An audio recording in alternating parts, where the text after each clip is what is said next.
Good morning student, class 10 class 12.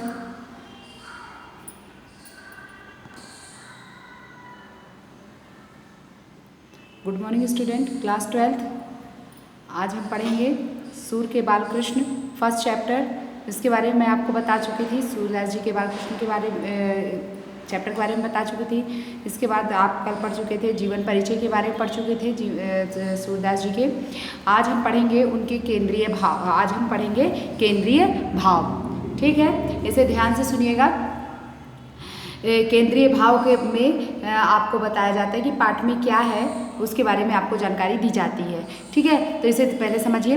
प्रस्तुत पदों में माँ की शिशुपरक अभिलाषा का चित्रण किया गया है। तो जो पहला पद है उसमें सूरदास जी ने शिशुपरक मतलब बच्चों की जो आदतें होती हैं और उनकी आदतों को देखना माँ को कैसे अच्छा लगता है, उन सब की अभिलाषाओं का चित्रण किया गया है। माँ यशोदा चाहती है कि कब कृष्ण घुटनों के बल चले, कैसे भगवान श्री कृष्ण छोटे हैं और माँ यशोदा चाहती है कि जो कृष्ण भगवान है वो घुटनों के बल कब चलेंगे और कब वे तोतली बोलेंगे, तोतली बोली में उन्हें संबोधित करेंगे, मतलब उन्हें माँ कहेंगे और मैया कहकर उन्हें बुलाएंगे, कब वे अपनी माँ से हट ठानेंगे और कब वे अपनी माँ से जिद करेंगे, कब अपनी मधुर हंसी बिखेरेंगे।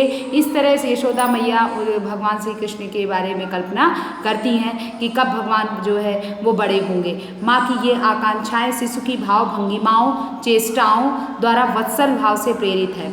माँ की ये जो आकांक्षाएं हैं शिशु की भाव भंगिमाओं, शिशु के जो भी क्रियाकलाप करता है उनको देख करके माँ के अंदर वत्सल भाव जो है वो उत्पन्न हो जाता है। तो वात्सल्य रस का जो स्थायी भाव है वो है वत्सल। अंडरलाइन कर लीजिए, वत्सल भाव से प्रेरित किया है।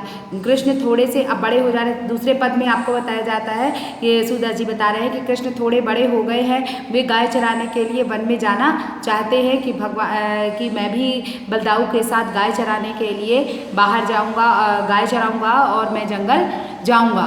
तो वे अपनी इस इच्छा को माँ से व्यक्त करते हैं कि माँ मुझे भी जंगल जाना है। तो यशोदा मैया उन्हें वहाँ रोकती हैं कि माँ उन्हें रोकती हैं और उनकी सुकुमारता तथा प्रकृति की कठोरता की चर्चा करती हैं। वे कहती हैं कि तुम बहुत सुकुमार हो, तुम्हारी छाया में रहने की आदत है, तुम कठोर कैसे जाओगे, तेज धूप है, तुम वहाँ नहीं जा पाओगे, तेज धूप के कारण तुम कुम्हला जाओ, वहाँ जाओगे तो पसीना आ जाएगा और माखन रोटी खाने को नहीं मिलेगी और फिर पूरा दिन तुम्हें वहाँ रहना पड़ेगा और शाम को फिर तुम घर आओगे।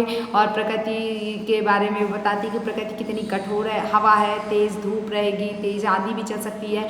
और इस तरह जो है यशोदा मैया उसे कहती हैं, श्री कृष्ण भगवान से कहती हैं कि तुम गाय चराने के लिए मत जाओ, और लेकिन वो हट करते ही रहते हैं। वे कहते हैं कि नहीं, मुझे धूप नहीं लगेगी, मुझे वहाँ फल खाने को मिलेंगे, मुझे जाने दो माँ, मैं वहाँ गाय चरा के आ सकता हूँ। द्वितीय पद में ये आपको बताया गया है। तीसरे पद में माँ यशोदा उद्धव के माध्यम से देवकी को संदेश भेजती हैं। तीसरे पद में सूरदास जी हमें ये बता रहे हैं कि माँ यशोदा जो है उद्धव जब संदेश लेकर यहाँ आते हैं, गोकुल आते हैं और गोकुल में आ करके यशोदा मैया और गोपियों से कहते हैं कि भगवान श्री कृष्ण को भूल जाओ और भूल जाओ।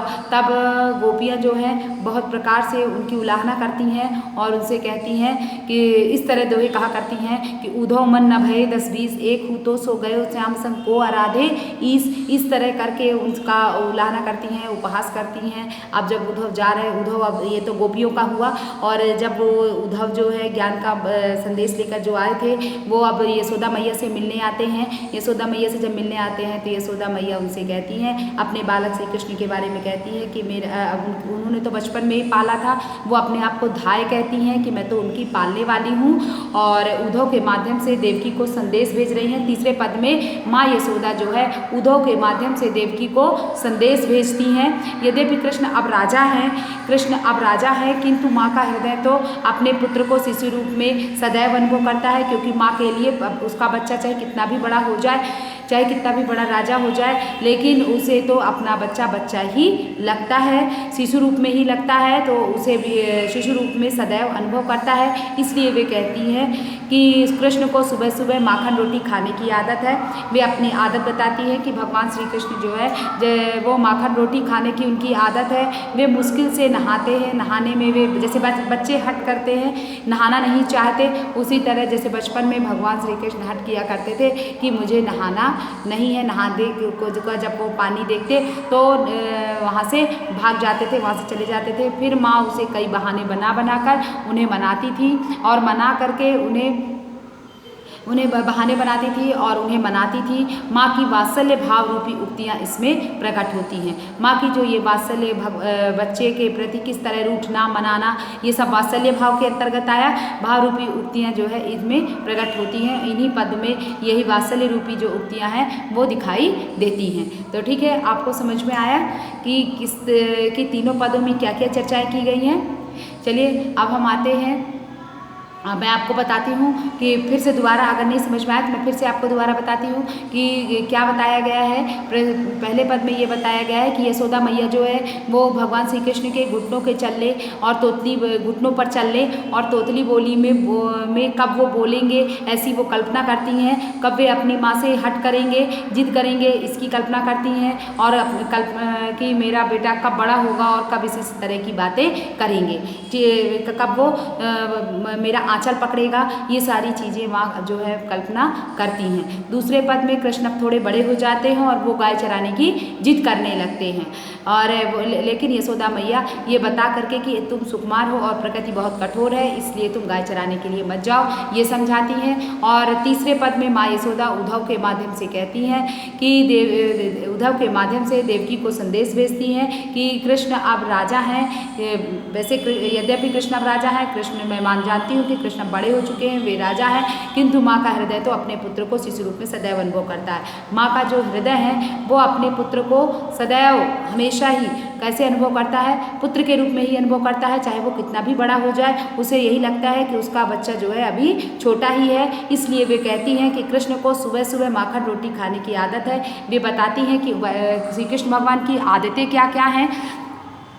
वे बता रही हैं कि कृष्ण को सुबह सुबह माखन रोटी खाने की आदत है, वे मुश्किल से नहाते हैं, वे नहाने में जिद करते हैं। माँ की वात्सल्य भाव रूपी उक्तियाँ, माँ की जो वात्सल्य भाव से प्रेरित जो उक्तियाँ हैं इनमें प्रकट होती हैं कि और इस पद में वो अपने आप को धाय बताती हैं। धाय मतलब होता है कि पालने वाली, मैं तो उनकी पालने वाली हूँ, लेकिन फिर भी मैं कुछ उनके गुणों की और उनकी आदतों के बारे में मैं आपको जानकारी दे रही हूँ। इस तरह जो है ये